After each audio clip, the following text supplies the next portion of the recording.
My name is Lindsay Anderson. I'm a student at Liberty University in Human Services Counseling 508. This is my interpersonal communication project. My interpersonal communication overarching goal is to be a more effective listener and communicator by being less distracted by my own thoughts, opinions, and emotions and focusing on the speaker. Interpersonal communication is the kind of communication that happens when people involved talk and listen in ways that maximize the presence of the personal conversation. To enlarge a conversation, Stewart states there is a direct link between the quality of communication and the quality of life. In Peterson, he states, as we come to understand how important openness to others is and the difference between thinking and feeling, we can use that information to improve our interactions with each other. To enlarge the conversation means for it to be deeper and more meaningful, to broaden the scope of the conversation. Active listening encompasses open-ended questions, paraphrasing, reflections, as well as nonverbal communications.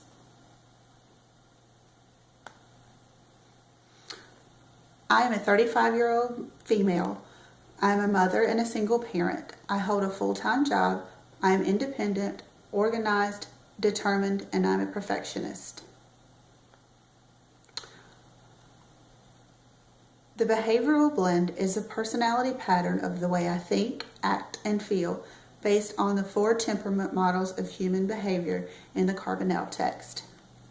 The DISC model is used to the D in the DISC model is used to describe active and task-oriented. I is active and people-oriented. S is passive and people-oriented. C is passive, task-oriented. Behavioral blend is determined by a combination of 2 perspectives, according to Carbonell. The first being, this is expected of me, and the second being, this is me.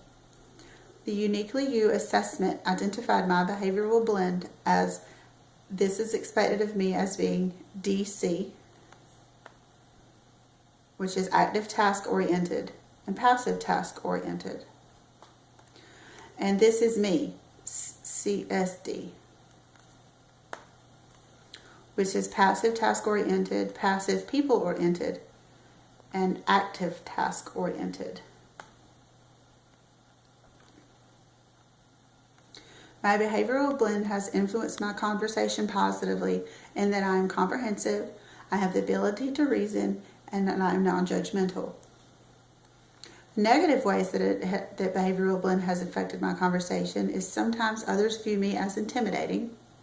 Sometimes I may lack warmth to other people's disappointments, and sometimes I feel internal pressure to give and provide advice to whom I'm speaking or listening. Potential barriers associated with my behavioral blend and my interpersonal communication are my facial expressions tend to reveal my thoughts during the listening process. I also have a tendency to give advice rather than simply listening. My tendency to let my mind wander rather than focusing my attention on the speaker.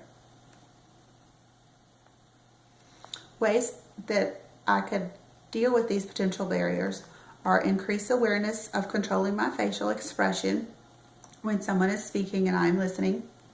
2, to practice active listening, refrain from giving advice and or sharing my opinions and thoughts. 3, practice focusing my attention on the speaker's words rather than being distracted by the environment or what is going on around me.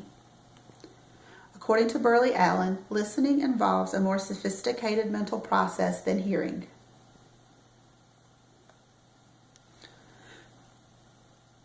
Identifying noise pollution includes factors that cause listeners to be distracted from effective level 1 listening. Internal noise pollution can be identified as hearing what you want to hear, biased hearing, emotional listening, green flag words, and listening style. External noise pollution, according to Burley Allen, can be described as talker's volume, the talker's mannerisms or appearance, environmental factors such as temperature of the room, time of day, surrounding activity, and interruptions by telephone or by other people. Solutions to noise pollution include internal would be not listening biased based on a past experience, refrain from forming opinions, attempt to listen with a more open mind, and to keep interjections at a minimum unless they're for clarification. External solutions to noise pollution would be to ask a speaker to speak more loudly or clearly, to adjust the temperature of the room or adjust the blinds so that the lighting is adjusted, to close windows and doors to minimize distractions or interruptions, to mute the telephone ringer, or put a sign on the door saying do not disturb. My action plan for personal communication goals is to strive to listen rather than to simply hear, to practice being more non-judgmental, to work hard at not being distracted by my own thoughts, opinions, perceptions, and past experiences about a subject, and to focus my attention on the content of the conversation rather than external characteristics about the speaker.